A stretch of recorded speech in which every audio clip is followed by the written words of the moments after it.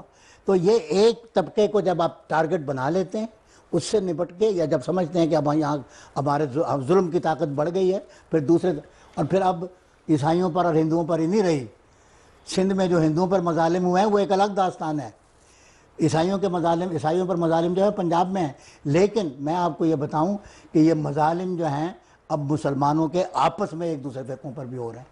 اب شیعوں پر targeted attack نہیں ہو رہے، اب اس کو بھی چھوڑیے، یہ ہم نے جو پالیسی اختیار کر لی، سمجھ لیا کہ ایک ایکسکلوژنری پالیٹکس ہم نے بنا لی، پہلے اس کو نکال دو، پھر اس کو نکال دو، پھر اس کو نکال دو، نکالتے پھر گلیاں ہو جائیں سونجیاں، تو مرزا یار پھرے، تو ساری گلیاں تو پھر اس طرح ہی ویران ہو جائیں گی، ویران ہو رہی ہیں گلیاں۔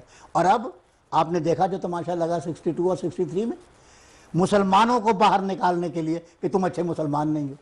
کون کہہ سکتا ہے کون اچھا مسلمان ہے، کوئی کون برا مسلمان ہے؟ انسانوں کے دلوں میں جھانکنے کا اختیار کس نے کسی کو دیا ہے؟ لیکن یہ جو شاخسانے مذہبی تشدد پسندی نے کھڑے کیے ہیں، اس کے نتیجے میں اب مسلمان کو معاشرے میں سے دھکیلنے کی کوشش کر رہا ہے۔ تو بات یہ ہے کہ کوئی ظلم پنپ نہیں سکتا اگر آواز اٹھنی چاہیے، سکوت ٹوٹنا چاہیے۔ ایک دفعہ یہ سکوت ٹوٹے گا، ایک آواز اٹھے گی، اس کے ساتھ 2 آوازیں اٹھے گی، پھر آواز کے ساتھ آواز ملے گی، پھر ظلم ختم ہوگا، اس کے بغیر نہیں ہوگا۔ معاشرے کو اپنی ذمہ داری ادا کرنی ہے، سول سوسائٹی کو اپنی ذمہ داری ادا کرنی ہے، نہیں کریں گے تو بالآخر سب اس کو بھگتیں گے۔ اور اس وقت مجھے دکھ جو ہے، احمدیوں کا دکھ اپنی جگہ ہے، اس وقت پاکستان تو وجود خطرے میں پڑ چکا ہے ان انتہا پسندی کی وجہ سے۔